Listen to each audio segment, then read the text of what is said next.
Republican Senator Rand Paul. Senator Paul, welcome back to Meet the Press, sir. Good morning. You know, during the campaign, you lamented the fact that when you got into the race, you were doing things like speaking at Howard, trying to expand the tent of the Republican Party and try to beat back this stereotype about the Republican Party. And you lamented at the time the language candidate Trump has used.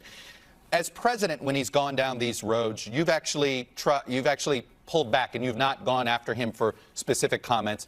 You've hit him on policy, but not comments. Where are you on this? You know, I don't think the comments were constructive at all, but I also think that, to be fair, we shouldn't draw conclusions that he didn't intend. I know personally about his feelings towards Haiti and towards Central America because when I was not a candidate for president and he wasn't a candidate for president, I went down there on a medical mission trip.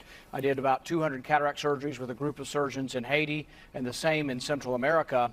And when we asked Donald J. Trump as a private citizen to support those trips, he was a large financial backer of both medical mission trips. So I think it's unfair to sort of draw conclusions from a remark that I think wasn't constructive, is the least we can say.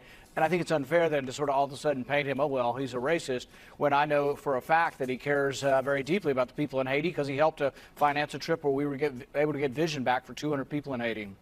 I guess, though, are you more disturbed, though, by the comment? It's less about the vulgarity and more that he seemed to say, why can't we have immigrants from Norway as opposed from African countries? Look, people, I can tell you this, many non-white Americans hear, oh, so he wants white people, not black people. Right. But I think people jumped a little bit to a conclusion. Let's take the whole scenario and put different words in there. And let's say we'd rather have people from economically prosperous countries than economically deprived countries. Or we realize that there are more problems in economically deprived countries. Therefore, there's a bigger impetus for them to want to come. And then it wouldn't have been so controversial. There still might have been some controversy, but it wouldn't have been so much.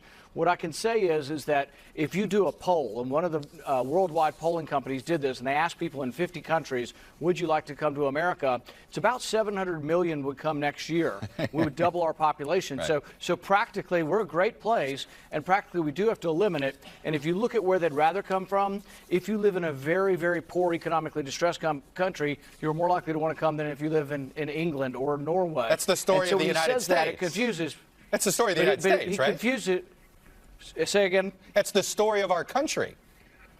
It is the story of our country, but what I'm saying is you can see why there are more people wanting to come from economically distressed areas and they can't all come. So it gets into the valid, legitimate debate over immigration as to how do we choose? Do we have a diversity lottery and take people from everywhere? Do we base it more on merit? So there are a lot of questions that this ultimately intersects with policy. And the only thing I regret from all of this, other than I think some people in the media have gone completely bonkers with, you know, just ad hominem on the president. But what I regret is I do want to see an immigration compromise. Right. And you can't have an immigration compromise if everybody's out there calling the president a racist. They're actually destroying the setting, and he was a little bit of it, but both sides now are destroying the setting in which anything meaningful can happen on immigration. And that's where I want to segue. You said the word merit. The president this morning in a tweet said, I, as president, want people coming into our country who are going to help us become strong and great again, people coming in through a system based on merit, no more lotteries. But define merit. And I sit there, and is merit political asylum? Is merit running away from poverty? What is merit? Because that is a eye of the beholder word, sir. I think so, but I think for a lot of it's intent to work and people who want to work, and there are jobs of all different knowledge and skill levels. So, for example, if you're a software engineer and you've got a PhD and you've gone to one of our universities, those are the kind of people who say, oh my goodness, let's staple a green card to their diploma. Sure, those are easy. But you know, we also need people to pick tomatoes and to work in the agricultural sector, and there's merit to that also. If you come here and you're not going to work, you have no merit. So really what I would do is I would combine not only being selective, but I would have a very significant work and sponsorship. In the old days, maybe 100 years ago, like when my wife's grandmother came here, you had to work. If you didn't work, you were in fear of being sent home. There needs to be a little bit of that tough love, so we select out for people who have strong work ethic. And I would say, by the way, most immigrants who do come here have maybe better work ethic than even some of those who are already here. Well, that's actually usually been the case when it comes to first-generation immigrants. But let me ask you something, though. You seem to say that Democrats have to stop calling the president names. Doesn't the president, though, owe an apology for some of this? Because, you know, look, Mia Love, the daughter of Haitian immigrants, she wants an apology. Right. And he hasn't issued one. But I'll tell you.